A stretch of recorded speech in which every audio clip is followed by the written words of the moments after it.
Next chapter 20 financial statement of non profit organisation. Financial statement of non profit organisation. Financial statement of non profit organisations. കഴിഞ്ഞ ക്ലാസ്സിൽ പറഞ്ഞിരുന്നു എന്ത് ചെയ്യാ, profit ലക്ഷ്യമല്ലാതെ service, സേവനം, charity അത് ലക്ഷ്യമാക്കിക്കൊണ്ട് പ്രവർത്തിക്കുന്ന സ്ഥാപനങ്ങൾ, അങ്ങനെയുള്ള സ്ഥാപനങ്ങൾ തയ്യാറാക്കുന്ന ഫിനാൻഷ്യൽ സ്റ്റേറ്റ്മെന്റ് ആണ് പഠിക്കുന്നത്. കഴിഞ്ഞ ക്ലാസ്സിൽ പഠിച്ചത് എന്താ, income and receipt and payment account തയ്യാറാക്കാൻ പഠിച്ചു. ഇനി ഈ ക്ലാസ്സിൽ പഠിക്കാൻ പോകുന്നത് income and expenditure account. Income and expenditure account എന്ന് പറയുന്നത് നോൺ പ്രോഫിറ്റ് ഓർഗനൈസേഷൻ തയ്യാറാക്കുന്ന ഒരു അക്കൗണ്ട് തന്നെയാണ്. ഇത് ഏകദേശം profit and loss account, financial account തയ്യാറാക്കുമ്പോൾ പ്രോഫിറ്റ് ആൻഡ് ലോസ് അക്കൗണ്ട് തയ്യാറാക്കും. ആ പ്രോഫിറ്റ് ആൻഡ് ലോസ് അക്കൗണ്ടിന്റെ സെയിം പാറ്റേൺ തന്നെയാണ് ഇതെന്ന് പറയുന്നത് ഇൻകം ആൻഡ് എക്സ്പെൻഡിച്ചർ അക്കൗണ്ട് എന്നും പറയുന്നത്. ഈ പറയുന്നത് an income and expenditure account is a nominal account prepared by non-profit organization in order to ascertain the surplus or deficit of a particular period. അതായത് ഒരു പ്രത്യേക കാലയളവിലേക്ക് നോൺ പ്രോഫിറ്റ് ഓർഗനൈസേഷന്റെ എന്ത് കണ്ടുപിടിക്കാൻ വേണ്ടിയിട്ട് വരുമാനം, അതായത് വരുമാനം കണ്ടുപിടിക്കുക. അതായത് മിച്ചമാണോ കമ്മിയാണോ, അതായത് നഷ്ടമാണോ ലാഭമാണോ. ഇൻകം ആൻഡ് എക്സ്പെൻഡിച്ചർ അക്കൗണ്ടിൽ വരുന്നത് സർപ്ലസും ഡെഫിസിറ്റും ആണ്. അതായത് മിച്ചമാണോ കമ്മിയാണോ അത് കണ്ടുപിടിക്കാൻ വേണ്ടിയിട്ട് തയ്യാറാക്കുന്നതാണ് എന്ത്, ഇൻകം ആൻഡ് എക്സ്പെൻഡിച്ചർ അക്കൗണ്ട്. ഏത് സ്ഥാപനങ്ങള്, നോൺ പ്രോഫിറ്റ് ഓർഗനൈസേഷൻ, പ്രോഫിറ്റ് ലക്ഷ്യമല്ലാതെ പ്രവർത്തിക്കുന്ന സ്ഥാപനങ്ങള്. പിന്നെ ഈ സർപ്ലസ്, അതായത് ഇൻകം ആൻഡ് എക്സ്പെൻഡിച്ചർ അക്കൗണ്ട് തയ്യാറാക്കി കഴിയുമ്പോൾ ഒന്നെങ്കിൽ സർപ്ലസ് കിട്ടും. സർപ്ലസ് എന്ന് പറഞ്ഞാൽ മിച്ചമായിരിക്കും, ഡെഫിസിറ്റ് എന്ന് പറഞ്ഞാൽ കമ്മിയായിരിക്കും. അപ്പൊ ഈ സർപ്ലസ് ആയാലും ഡെഫിസിറ്റ് ആയാലും, അതായത് പണം കമ്മിയായാലും മിച്ചമായാലും അത് എന്തിലേക്ക് ട്രാൻസ്ഫർ ചെയ്യണം, ക്യാപിറ്റൽ ഫണ്ടിലേക്ക് ട്രാൻസ്ഫർ ചെയ്യണം. പ്രോഫിറ്റ് ആൻഡ് ലോസ് അക്കൗണ്ട് തയ്യാറാക്കുമ്പോൾ അതിൽ പ്രോഫിറ്റും ലോസും കിട്ടും, നെറ്റ് ലോസും നെറ്റ് പ്രോഫിറ്റും കിട്ടും. അതെവിടേക്ക് ട്രാൻസ്ഫർ ചെയ്യും, ബാലൻസ് ഷീറ്റിൽ ക്യാപിറ്റല്. അതുപോലെ തന്നെ ഇൻകം ആൻഡ് എക്സ്പെൻഡിച്ചർ അക്കൗണ്ടിൽ കിട്ടുന്ന സർപ്ലസ് അല്ലെങ്കിൽ ഡെഫിസിറ്റിന്റെ എമൗണ്ട് എങ്ങോട്ട് ട്രാൻസ്ഫർ ചെയ്യും, ക്യാപിറ്റൽ ഫണ്ടിലേക്ക് ട്രാൻസ്ഫർ ചെയ്യും. Capital expenditure account, income and expenditure account തയ്യാറാക്കുന്നതിന് പ്രത്യേക ഫോർമാറ്റ് ഉണ്ട്. കഴിഞ്ഞ ക്ലാസ്സിൽ പറഞ്ഞ പോലെ തന്നെ ഒരു പ്രത്യേക ഫോർമാറ്റ് ഉണ്ട്. First expenditure column, second payment column. Expenditure and payment. Expenditure amount, payment amount. Expenditure സൈഡിൽ വരുന്നത് നമ്മളെ കയ്യിൽ നിന്ന് പൈസ പോകുന്നത്, നമ്മളെ കയ്യിൽ നിന്ന് ഏതൊക്കെ ചെലവിൽ കൂടെയാണോ പോകുന്നത്, എക്സ്പെൻസ് പോകുന്നത്, അതിനെ ഏത് സൈഡിൽ വരും, എക്സ്പെൻഡിച്ചർ സൈഡിൽ വരും. ഇൻകം എന്ന് വെച്ചാൽ നമുക്ക് വരുമാനം കിട്ടുന്നത്, നമുക്ക് ഏതെല്ലാം ഇടപാടുകളിലൂടെയാണോ വരുമാനം കിട്ടുന്നത് അത് ഏത് വശം വരും, ഇൻകം സൈഡിൽ വരും. അതാണ് എക്സ്പെൻഡിച്ചറും ഇൻകം. ഇതിൽ ഫോർമാറ്റീവ് പറഞ്ഞത്, എക്സ്പെൻഡിച്ചറിൽ ഫോർമാറ്റീവ് പറഞ്ഞത് പേജ് നമ്പർ 182. അതിൽ ഫോർമാറ്റിൽ പറയുന്നുണ്ട് എങ്ങനെയാണ് ചെയ്യാന്നുള്ളത്. റെന്റ് പെയ്ഡ് ഉണ്ടാവും. അതിൽ നിന്ന് പെയ്ഡ് ഫോർ ലാസ്റ്റ് ഇയറിൽ കൊടുക്കാൻ അവിടെ സ്റ്റാൻഡിങ് ആയിട്ടുള്ളത്, അത് കൊടുത്തിട്ടില്ല, കൊടുക്കാനുണ്ട്, അതെന്ത് ചെയ്യാം, മൈനസ് ചെയ്യാം. അതേപോലെ അടുത്ത വർഷം കൊടുക്കാനുള്ളതും എന്ത് ചെയ്യാം, മൈനസ് ചെയ്യാം. അതായത് ഈ വർഷത്തെ മാത്രം റെക്കോർഡ് ചെയ്യാം. നമ്മൾ ഏത് വർഷത്തെയാണോ ഇൻകം ആൻഡ് എക്സ്പെൻഡിച്ചർ അക്കൗണ്ട് തയ്യാറാക്കുന്നത് ആ വർഷത്തെ എക്സ്പെൻസുകൾ മാത്രം എൻ്റർ ചെയ്യുക. അതിനുശേഷമുള്ള എക്സ്പെൻസുകൾ എന്ത് ചെയ്യരുത്, എൻ്റർ ചെയ്യരുത്. ഈ വർഷമാണ് ഇൻകം ആൻഡ് എക്സ്പെൻഡിച്ചർ അക്കൗണ്ട് തയ്യാറാക്കുന്നതെങ്കിൽ ആ വർഷത്തെ മറ്റുള്ള എക്സ്പെൻസുകൾ മാത്രം എൻ്റർ ചെയ്യുക. അതിന് തൊട്ടു മുമ്പുള്ള വർഷത്തെയോ അതിന് ശേഷമുള്ള വർഷത്തേക്ക് എന്ത് ചെയ്യണം, മൈനസ് ചെയ്ത് കാണിക്കണം. അതെല്ലാവരും അങ്ങനെ തന്നെ. ഈ വർഷത്തെ ഔട്ട്സ്റ്റാൻഡിങ് ആണെങ്കിൽ ആഡ് ചെയ്യണം. മനസ്സിലായോ? ഈ വർഷത്തെ ഔട്ട്സ്റ്റാൻഡിങ് ആണെങ്കിൽ ആഡ് ചെയ്യണം. കഴിഞ്ഞ വർഷത്തെയോ അടുത്ത വർഷത്തെയോ വല്ല എക്സ്പെൻസ് ആണെങ്കിൽ അതിൽ നിന്ന് എന്ത് ചെയ്യണം, ലെസ് ചെയ്യണം. Add current year outstanding, current year salary, newspaper expense, loss on sale of furniture, ഡിപ്രിസിയേഷന്. പിന്നെ പറയുന്നത് any other item or revenue expense, expense on consumable stationery, excess of income over expenditure. ഇത്രയാണ് expenditure സൈഡിൽ വരുന്നത്. ഈ income സൈഡിൽ വരുന്നത് വരുമാനം. നമുക്ക് വരുമാനം കിട്ടുന്നത് ഏതൊക്കെ വഴിയാ? സബ്സ്ക്രിപ്ഷൻ വഴി. സബ്സ്ക്രിപ്ഷൻ, പിന്നെ donation, grant in aid, interest on investment, miscellaneous receipt, sale of old newspapers, revenue income, excess of expenditure over income. ഇത്രയുമാണ് എന്ത് വരുന്നത്, ഇൻകം സൈഡിൽ വരുന്നത്. നമുക്ക് കിട്ടുന്ന വരുമാനം, ആ വരുമാനം ഏതൊക്കെ വഴിയാണോ നമുക്ക് പൈസ കിട്ടുന്നത് അതൊക്കെ ഏത് സൈഡിൽ വരും, ഇൻകം സൈഡിൽ വരും.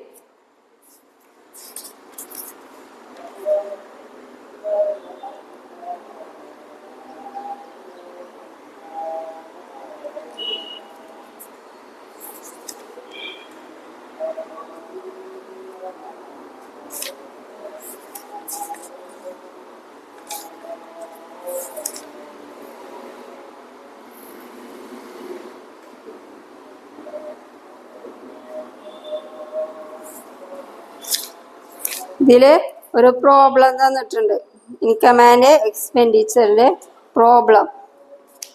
Question number 1, page number 183. അതിൽ ഇൻകം ആൻഡ് എക്സ്പെൻഡിച്ചർ അക്കൗണ്ട് തയ്യാറാക്കാനാണ് പറഞ്ഞേക്കുന്നത്. Income and expenditure account. ഇവിടെ എക്സ്പെൻഡിച്ചർ സൈഡ്, ഇത് പേയ്മെന്റ് സൈഡ്. എക്സ്പെൻഡിച്ചർ സൈഡിൽ എന്തൊക്കെ വരുന്നുണ്ട്? ഫസ്റ്റ് സബ്സ്ക്രിപ്ഷൻ കണ്ട, ക്യാഷ് ബാലൻസ് ഇപ്പൊ എൻ്റർ ചെയ്യണ്ട, അതിന് ശേഷമുള്ള ഐറ്റംസ് എടുക്കുക. സബ്സ്ക്രിപ്ഷൻ എന്ന് വെച്ചാൽ വരുമാനമാണ്. അപ്പൊ എക്സ്പെൻഡിച്ചർ ആൻഡ് ഇൻകം ഉണ്ടോ, എക്സ്പെൻഡിച്ചർ ആൻഡ് ഇൻകം. ഇവിടെ എന്ത് ചെയ്താ, സബ്സ്ക്രിപ്ഷൻ വരുമാനം കിട്ടുന്നതാണ്. സബ്സ്ക്രിപ്ഷൻസ് എത്രയാ, 30,000. പിന്നെ നെക്സ്റ്റ് വന്ന് ഇൻട്രസ്റ്റ് റിസീവ്ഡ്. ഇവിടെ എഴുതാ ഇൻട്രസ്റ്റ് റിസീവ്ഡ്. Interest received 2,500. അടുത്തത് സ്പോർട്സ് മെറ്റീരിയൽ. സ്പോർട്സ് മെറ്റീരിയൽ വാങ്ങിച്ചതാ, വാങ്ങിക്കുമ്പോ പൈസ പോകുന്നതാണ് അല്ലേ. സ്പോർട്സ്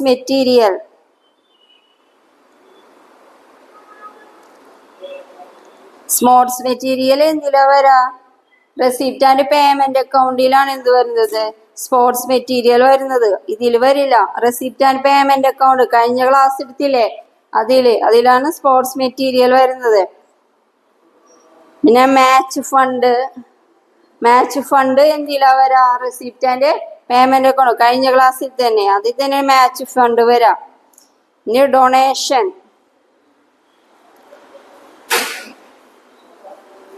പിന്നെ ന്യൂസ് പേപ്പർ എക്സ്പെൻസ്, അത് ഇതിൽ വരും. ന്യൂസ് പേപ്പർ എക്സ്പെൻസ്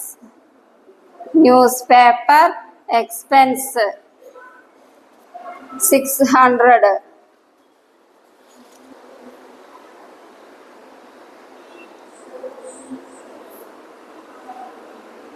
പിന്നെ നെക്സ്റ്റ് വരുന്നത് സെയിൽ ഓഫ് ഗ്രാസ് സെയിൽ ചെയ്തപ്പോ വരുമാനം കിട്ടി, അപ്പൊ അത് ഇൻകം സൈഡില് sale of grass. Sale of grass 300.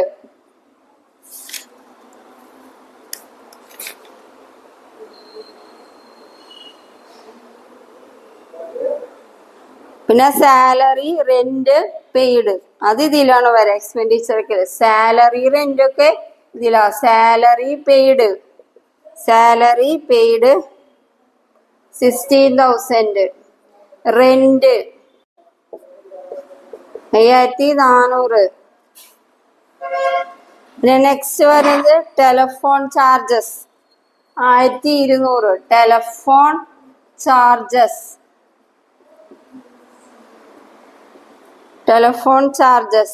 1200.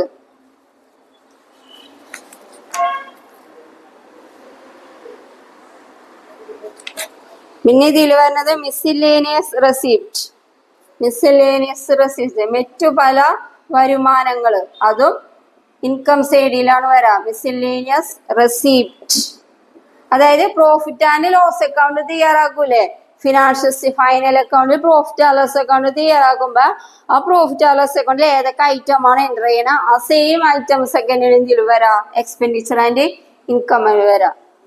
ബാക്കിയുള്ള ഇതിൽ കുറെ ഐറ്റംസ് ഉണ്ട്, അതൊന്നും എടുത്തിട്ടില്ല. അത് ഏതിൽ വരുന്നതാ, റെസിപ്റ്റ് ആൻഡ് പേയ്മെന്റ് അക്കൗണ്ടിൽ വരുന്നതാണ്. കഴിഞ്ഞ ക്ലാസ്സിൽ എടുത്തിരുന്നു റെസിപ്റ്റ് ആൻഡ് പേയ്മെന്റ് അക്കൗണ്ട്, അതിൽ വരുന്ന ഐറ്റംസ് ആണ് അത്.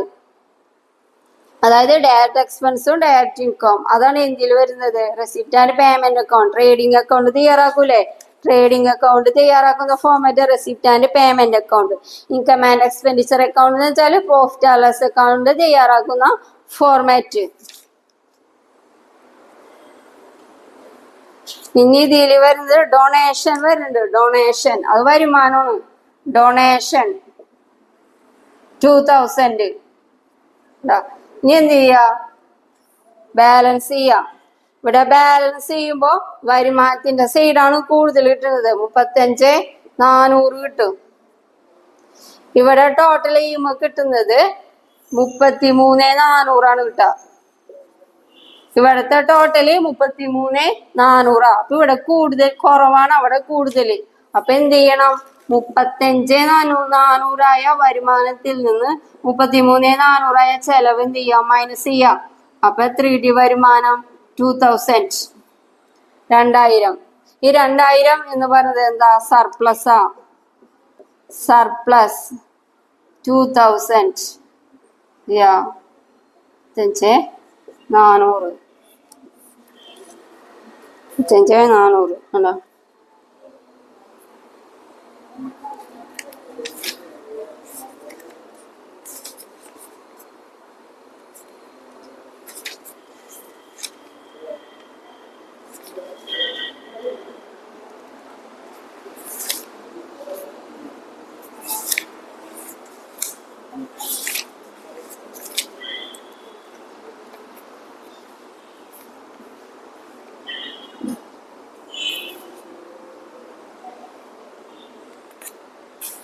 ഇനി next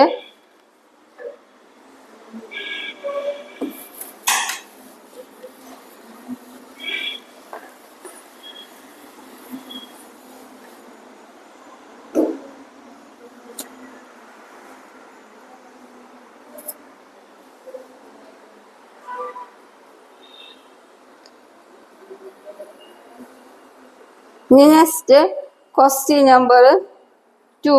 Calculation the amount of subscription received to be shown the income and expenditure account for the year 31st December 2030. അതിന്റെ ക്വസ്റ്റ്യൻ ഉണ്ടല്ലോ, അതാണ് തൊട്ട് മുകളിൽ കൊടുത്തേക്കണത് കേട്ടാ. അത് അങ്ങോട്ട് ഇങ്ങോട്ട് മാറിപ്പോയതാണ്. തൊട്ട് മുകളിൽ കൊടുത്തേക്കണ ക്വസ്റ്റ്യൻ ആണത്. അതിന്റെ അങ്ങനെ ഫസ്റ്റ് പറയുന്നത് എന്താ, സബ്സ്ക്രിപ്ഷൻ 31st December 2013 ആ വർഷത്തെ ഇൻകം ആൻഡ് എക്സ്പെൻഡിച്ചർ അക്കൗണ്ട് തയ്യാറാക്കണം. ആ വർഷത്തെ income and expenditure account subscription എത്രയാണെന്ന് ആണ് കാൽക്കുലേറ്റ് ചെയ്യാൻ പറഞ്ഞിരിക്കുന്നത്. അപ്പൊ തൊട്ട് മുകളിൽ ക്വസ്റ്റ്യൻസ് ആണ്. അപ്പൊ ഫസ്റ്റ് എന്ത് ചെയ്യാം, സബ്സ്ക്രിപ്ഷൻ റിസീവ്ഡ് എത്രയാ, സബ്സ്ക്രിപ്ഷൻ ആ വർഷം റിസീവ് ചെയ്തത് 15,000 അല്ലെ. അപ്പൊ ഫസ്റ്റ് അത് എഴുതാം, subscription received. Subscription received during 2030. 2013 എത്രയാ? 15,000. പിന്നെ എന്ത് ചെയ്യാ? ആ വർഷത്തെ ഔട്ട്സ്റ്റാൻഡിങ് ഒക്കെ ഉണ്ടെങ്കിൽ ആഡ് ചെയ്യാം. സബ്സ്ക്രിപ്ഷൻ ഔട്ട്സ്റ്റാൻഡിങ് ഉണ്ട്, ആ വർഷത്തെ ഔട്ട്സ്റ്റാൻഡിങ് ഉണ്ട്, അപ്പൊ ആഡ്.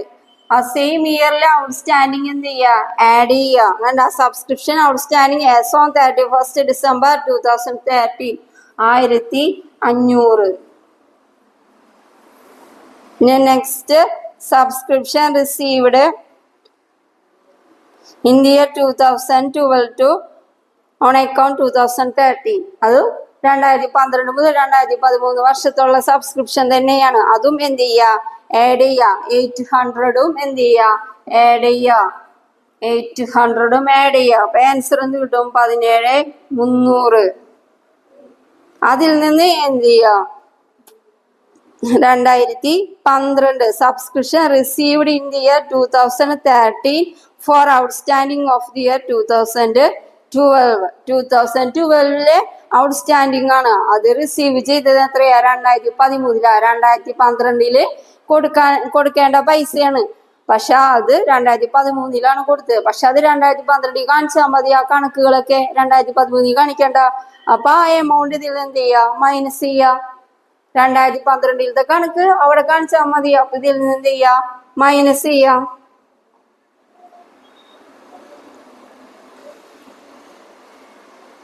പിന്നെ ലെസ് അഡ്വാൻസ്ഡ് ഉണ്ട്. എത്ര? 600. അഡ്വാൻസ്ഡ് 600 ഉണ്ട്. അപ്പൊ 400 മൈനസ് ചെയ്താല് ഈ 400ഉം ഈ 600ഉം മൈനസ് ചെയ്യണം. അതും അഡ്വാൻസ്ഡാ. അത് 2014 നമ്മ തയ്യാറാക്കുന്നത് 2013. അപ്പൊ 2013 ബന്ധപ്പെട്ട ഐറ്റംസ് മാത്രം റെക്കോർഡ് ചെയ്താൽ മതി. 2014 എന്ന് പറഞ്ഞാൽ അടുത്ത വർഷത്തെയാണ്. അപ്പൊ ഇതിൽ കാണിക്കേണ്ട കാര്യമില്ല. അപ്പൊ അതെന്ത് ചെയ്യാം? മൈനസ് ചെയ്യാം. അപ്പൊ 1000. ഈ 1000 രൂപ ഇതിൽ നിന്ന് മൈനസ് ചെയ്യാം. അപ്പൊ എത്ര കിട്ടും? 16,300. ഇതാണ് subscription to shown in income and expenditure account for 2013 എന്ന് പറയുന്നത്.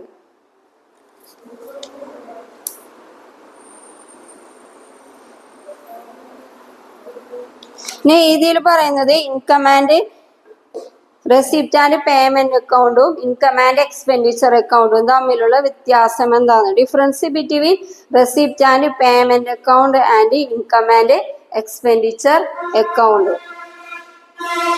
First receipt and payment account എന്ന് പറയുന്നത് ക്യാഷ് ബുക്കിന്റെ തന്നെ ഒരു ചുരുക്ക രൂപമാണ് എന്ന് പറയുന്നത്. റെസിപ്റ്റ് ആൻഡ് പേയ്മെന്റ് അക്കൗണ്ട് കണ്ട സമ്മറി ഓഫ് ക്യാഷ് ബുക്ക്. പിന്നെ എക്സ്പെൻഡിച്ചർ എന്ന് പറഞ്ഞാലോ summary of income and expenditure. വരുമാനത്തിന്റെയും ചെലവും എന്ത് വെളിപ്പെടുത്തുന്നു? എന്തില്? ഇൻകം ആൻഡ് എക്സ്പെൻഡിച്ചറില്. പിന്നെ ക്യാഷ് ബുക്കിൽ എന്ത് ചെയ്യുന്നു? എല്ലാ വരുമാനങ്ങളും ഡെബിറ്റ് സൈഡിലാണ് കാണിക്കാം. ക്യാഷ് ബുക്കില് എല്ലാ വരുമാനങ്ങളും ഡെബിറ്റ് സൈഡിൽ കാണിക്കും. എന്താ പറയാ, എല്ലാ ചെലവുകളും ക്രെഡിറ്റ് സൈഡിലുമാണ് കാണിക്കുന്നത്. എന്നാൽ ഇൻകം ആൻഡ് എക്സ്പെൻഡിച്ചർ അക്കൗണ്ടില്ല. എല്ലാ ചെലവുകളും ഡെബിറ്റ് സൈഡിൽ കാണിക്കും, എല്ലാ വരുമാനങ്ങളും ക്രെഡിറ്റ് സൈഡിലും കാണിക്കുന്നു. പിന്നെ ക്യാഷ് ബുക്കിൽ ഓപ്പണിംഗ് ബാലൻസ് എൻ്റർ ചെയ്യും. ക്യാഷ് ബുക്ക് തയ്യാറാക്കുമ്പോൾ നമ്മളെ കയ്യിലുള്ള ക്യാഷിന്റെ ബാലൻസും ബാങ്ക് അക്കൗണ്ടിലുള്ള ക്യാഷിന്റെ ബാലൻസും എന്ത് ചെയ്യണം? ഓപ്പണിംഗ് ബാലൻസ് ആയിട്ട് ക്യാഷ് ബുക്കിൽ എൻ്റർ ചെയ്യും. എന്നാൽ ഇൻകം ആൻഡ് എക്സ്പെൻഡിച്ചർ അക്കൗണ്ടിൽ ഓപ്പണിംഗ് ബാലൻസ് എൻ്റർ ചെയ്യില്ല. അതിന് ഓപ്പണിംഗ് ബാലൻസ് ഉണ്ടാവില്ല. ക്ലോസിംഗ് ബാലൻസ് ഉണ്ടാവും. Cash and receipt and payment അക്കൗണ്ടിൽ ക്ലോസിംഗ് ബാലൻസ് ഉണ്ടായിരിക്കും. പിന്നെ ഇൻകം ആൻഡ് എക്സ്പെൻഡിച്ചർ അക്കൗണ്ടിലും എന്തുണ്ടായിരിക്കും? ക്ലോസിംഗ് ബാലൻസ് ഉണ്ടാവും ഇല്ലേ? ക്ലോസിംഗ് ബാലൻസ് എന്ന് പറഞ്ഞാൽ ചിലപ്പോൾ സർപ്ലസ് ആവാം, ഡെഫിസിറ്റ് ആവാം, ധനക്കമ്മി ആവാം, അല്ലെങ്കിൽ മിച്ചമാവാം. എന്തില്? ഇൻകം ആൻഡ് എക്സ്പെൻഡിച്ചർ അക്കൗണ്ടില് എക്സ്പെൻഡിച്ചർ സൈഡും ഇൻകം സൈഡിലെ ഐറ്റംസ് ടോട്ടൽ ചെയ്ത് നോക്കുമ്പോൾ ചിലപ്പോൾ ഡെഫിസിറ്റ് ആവാം, അല്ലെങ്കിൽ സർപ്ലസ് ആവാം. അടുത്തത് അഡ്ജസ്റ്റ്മെന്റ്. ക്യാഷ് ബുക്ക് തയ്യാറാക്കുമ്പോൾ അല്ലെങ്കിൽ റെസിപ്റ്റ് ആൻഡ് പേയ്മെന്റ് അക്കൗണ്ട് തയ്യാറാക്കുമ്പോൾ അതിന് ഒരു അഡ്ജസ്റ്റ്മെന്റും ആവശ്യമില്ല. എന്നാൽ ഇൻകം ആൻഡ് എക്സ്പെൻഡിച്ചർ അക്കൗണ്ട് തയ്യാറാക്കുമ്പോൾ എന്താ? അഡ്ജസ്റ്റ്മെന്റ് ആവശ്യമാണ്. ഇതേപോലത്തെ അഡ്ജസ്റ്റ്മെന്റ് ഒക്കെ ഉണ്ടെങ്കിൽ അഡ്ജസ്റ്റ്മെന്റ് ചെയ്ത് നോക്കണം. അപ്പൊ receipt and expenditure and payment അക്കൗണ്ടിൽ എന്ത് വേണം? ഇൻകം ആൻഡ് എക്സ്പെൻഡിച്ചർ അക്കൗണ്ടിൽ എന്തുണ്ടാവും? അഡ്ജസ്റ്റ്മെന്റ് ഉണ്ടായിരിക്കും.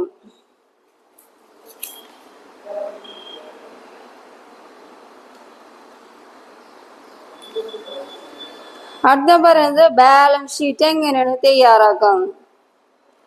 Preparation of balance sheet. Non profit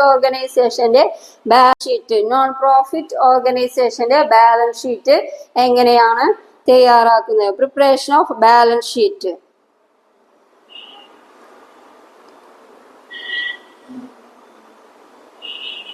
ഇതിൽ ബാലൻസ് ഷീറ്റിൽ 2 വശമുണ്ടാവും. പേജ് നമ്പർ 186 ട്ടോ. ലയബിലിറ്റി സൈഡും അസറ്റ് സൈഡും.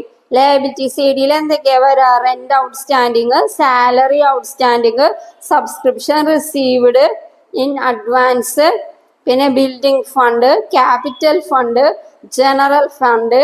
പിന്നെ അതിൻ്റെ ഒപ്പം എന്ത് ചെയ്യുക? ലൈഫ് മെമ്പർഷിപ്പ് ഫീ ഉണ്ടെങ്കിൽ ആഡ് ചെയ്യുക, സർപ്ലസ് ഉണ്ടെങ്കിൽ ആഡ് ചെയ്യുക, ഡെഫിസിറ്റ് ആണെങ്കിൽ എന്ത് ചെയ്യുക? ലെസ് ചെയ്യുക. സർപ്ലസ് എന്ന് വെച്ചാൽ മിച്ചം വേണമെങ്കിൽ ആഡ് ചെയ്യുക. അതായത് expenditure and income and expenditure account തയ്യാറാക്കുമ്പോൾ സർപ്ലസ് അല്ലെങ്കിൽ ഡെഫിസിറ്റ് കിട്ടും. അപ്പൊ സർപ്ലസ് ആണെങ്കിൽ ക്യാപിറ്റൽ ഫണ്ടിന്റെ ഒപ്പം ആഡ് ചെയ്യുക, ഡെഫിസിറ്റ് ആണെങ്കിൽ ലെസ് ചെയ്യുക. പിന്നെ അസറ്റ് സൈഡിൽ വരുന്നത് cash in hand, cash at bank, fixed deposit, subscription outstanding, sports material, book, furniture, buildings. ഇതൊക്കെയാണ് ഇത് ഇവിടെ വരാം, അസറ്റ് സൈഡിൽ വരാം. ഇത് ക്വസ്റ്റ്യൻ നമ്പർ 3 നോക്കാം. അതില് ബാലൻസ് ഷീറ്റ് എങ്ങനെയാണ് തയ്യാറാക്കുന്നത് നോക്കാം.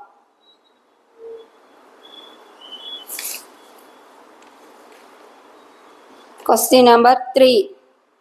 ബാലൻസ് ഷീറ്റിൽ 2 വശം ഉണ്ടായിരിക്കും. ലയബിലിറ്റി സൈഡും അസറ്റ് സൈഡും.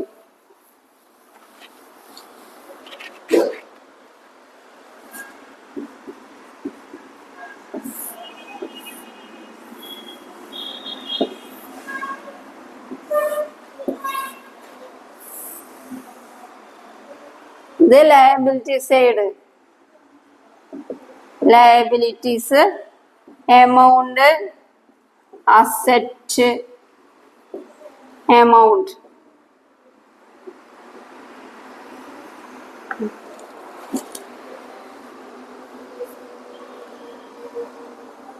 ഫസ്റ്റ് വരുന്നത് cash in hand. Cash in hand എന്നത് അസറ്റ് ആണ്, കറണ്ട് അസറ്റ് ആണ്. അപ്പൊ അസറ്റ് സൈഡിൽ വരും ക്യാഷ് ഇൻ ഹാൻഡ്.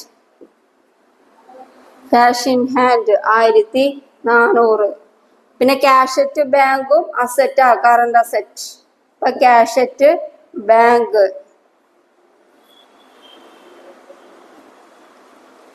പിന്നെ അടുത്ത പറയുന്നത് ബുക്സ്, അതും അസറ്റാണ്, books.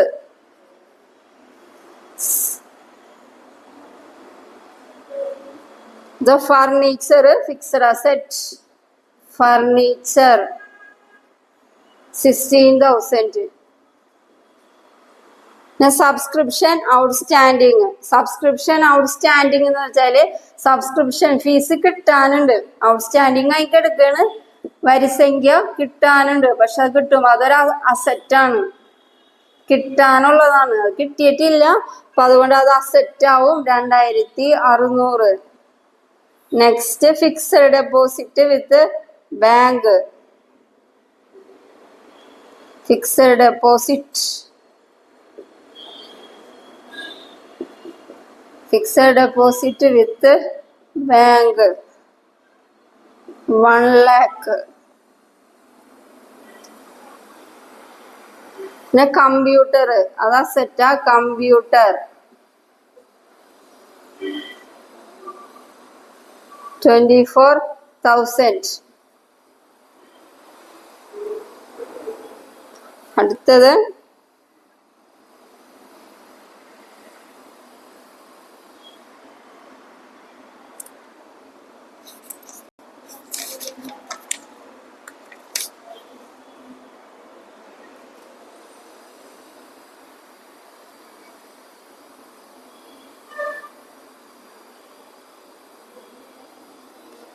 Subscription received four 2040.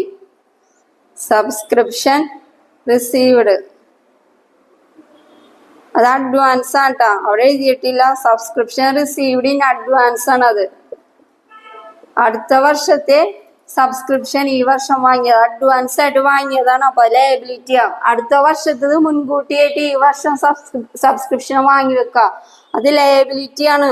Subscription received in advance, advance ആയിട്ട് വാങ്ങിച്ചു വെക്കുക എന്ന് പറഞ്ഞത് ലയബിലിറ്റി ആണ്. അപ്പൊ അത് ലയബിലിറ്റി സൈഡിൽ വരും 3800. പിന്നെ റെന്റ് ഔട്ട്സ്റ്റാൻഡിങ്, പൈസ കൊടുക്കാനുള്ളതാ പക്ഷെ കൊടുത്തിട്ടില്ല, റെന്റ് കൊടുക്കാനുള്ളതാണ് കൊടുത്തിട്ടില്ല, അപ്പൊ അത് ലയബിലിറ്റി 4000. പിന്നെ വരുന്നത് പബ്ലിസിറ്റി ഫണ്ട്, എല്ലാ ഫണ്ടുകളും ലയബിലിറ്റി സൈഡിൽ വരും. Publicity fund 35,000. പിന്നെ ബിൽഡിംഗ് ഫണ്ട് 80,000.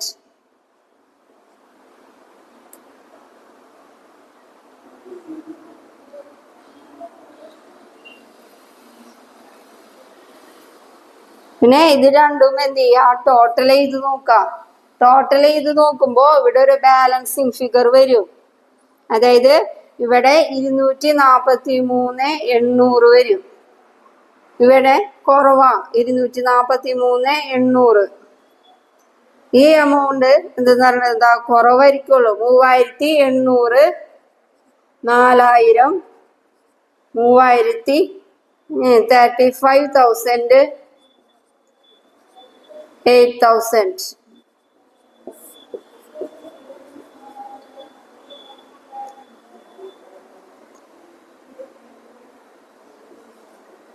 $40,800 കിട്ടും. ഈ 40,800 24, ഈ 40,800 എന്ത് ചെയ്യണം, 24 മൈനസ് 40,800. അപ്പൊ എത്ര വരും? 40,800 മൈനസ് ചെയ്യണം. 2,43,800 നിന്ന് 40,800 മൈനസ് ചെയ്യാം. സോറി ട്ടോ, അവിടെ 80,000 ആണ്. 8,000 അല്ല, 80,000 ആണ്.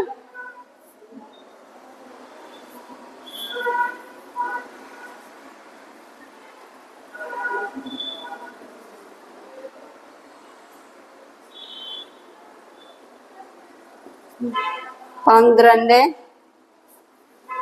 2,800 അതിൽ നിന്ന് മൈനസ് ചെയ്യുമ്പോ കിട്ടുക 121 കിട്ടും.